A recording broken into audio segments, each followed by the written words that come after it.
Hey, Gabby and Allison. I'm Abby from Virginia.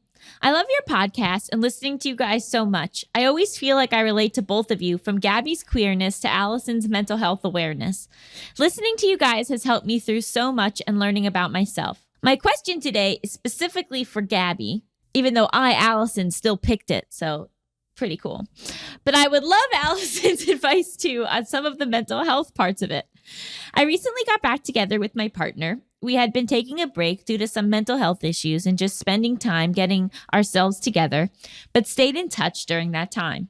And I told them that I want to be polyamorous, but I'm not sure what level or what my boundaries are yet. For some context, I'm a bisexual, pansexual woman, she, her, and my partner is queer and non-binary, they, them.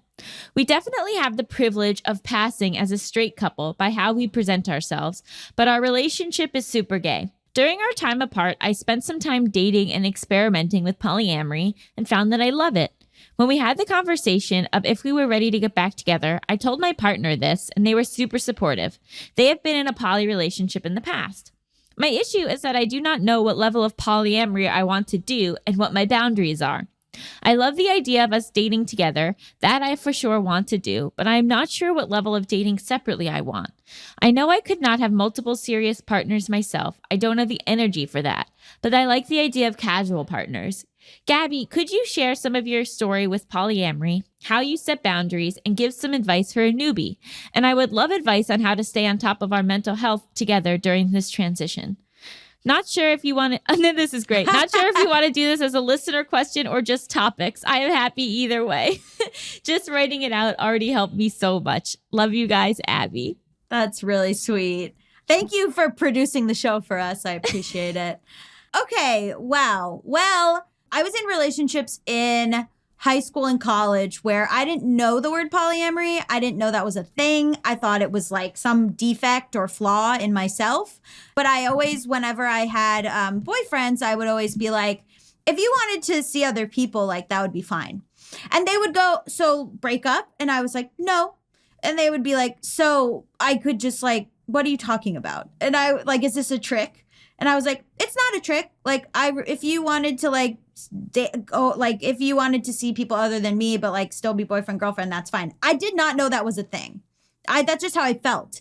And so they were like, okay. And to me, it actually kind of reminded me of the 50s where you would kind of like go on dates, but you like had your steady or whatever. So I think we kind of weirdly regressed back to like this other type of monogamy. I think like our parents may have actually understood polyamory in some ways.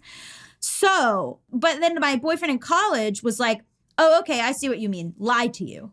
And I was like, no. And then he was like, so date other people, but lie. And I was like, no, tell me the truth. And so I had a lot of problems with people still not understanding that I was like, this is chill. So they would be like, okay, great. So, and what I wanted was just to know about it. And that's a different comfort level, right? So then I met comedian Mike Kaplan, who was the first person I ever heard to use the word polyamory. And he was like, I usually have like a girlfriend and then I hook up with other people. And I was like, what? That's a thing? That's a word? And then, I mean, look, this is a stereotype, but as a bisexual, it had been super helpful to me because a lot of times I was dating cis men and I would want to figure out my bisexuality, hook up with women, date women. And so I was able to do that. In some instances, the people I dated were uncomfortable with that. And in some instances, they were comfortable with it. And in some instances, they were a little too comfortable with it.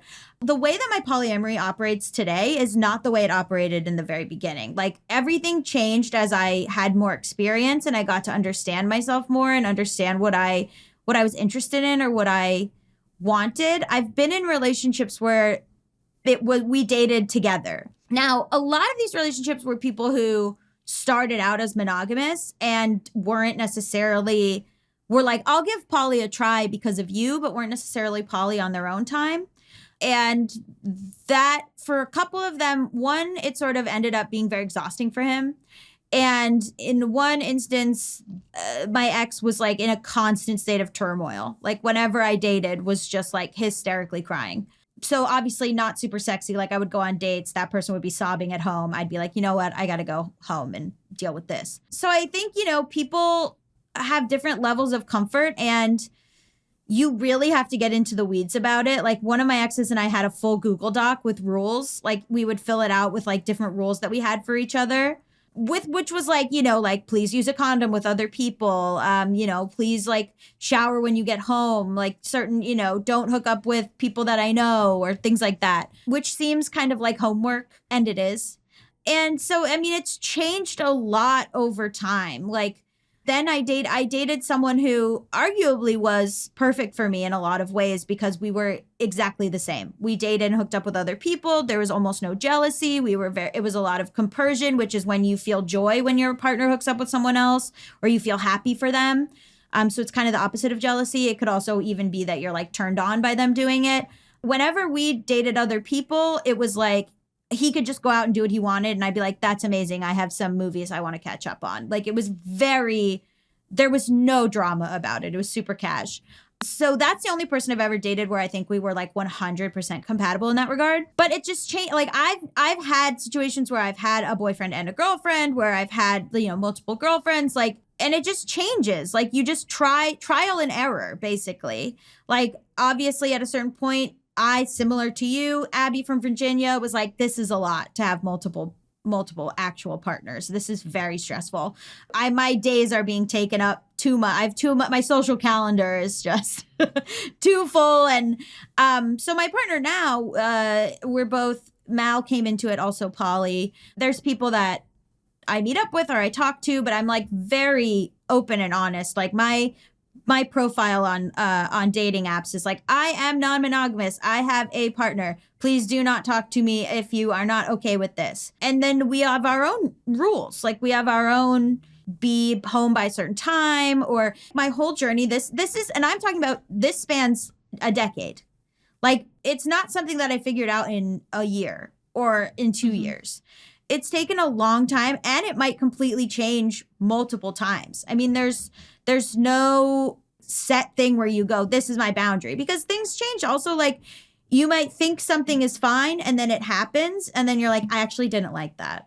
Mm-hmm. But the thing with that is that you can't then jump to like blame your partner, right? You have to like be working on it as something that is within yourself. So if your partner does something that was previously okay, you go, actually, that didn't really feel that good to me. You have to approach it with them in the conversation by being like, hey, like, I know this was okay and you absolutely didn't do anything wrong. I just realized now that I don't really like it.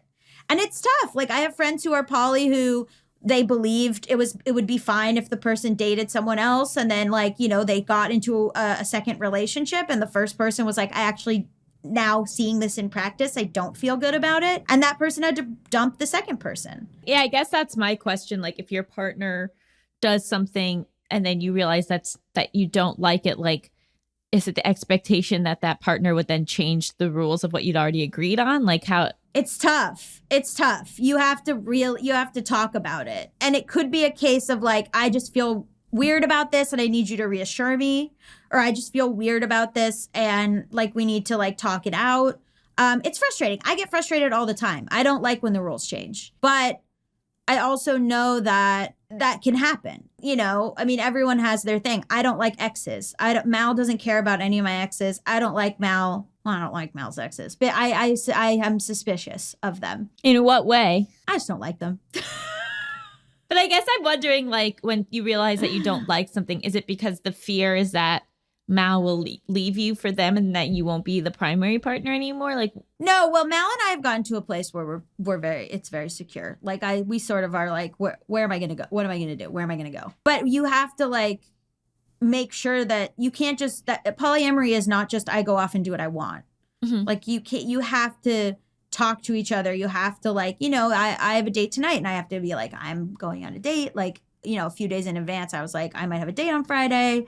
And it just like, it depends on how everybody feels, what's going on, and who's the priority, right? Like if I was like, oh, I have a date tonight, but then like at like 5, knock on wood, whatever, but like at 5 p.m. Mal gets the flu and is like, oh my God, I'm throwing up, I'm so sick. I'm not going to be like, well, I got a date. You know, I'm going to be like, hey, sorry, my primary partner needs me. Like, it's building priorities and making sure that the second person or third person or fourth person understands that they are not top of the food chain. For me, some people are relationship anarchy. Some people are solo poly, which is just everybody's kind of on the same level and there's no primary partner.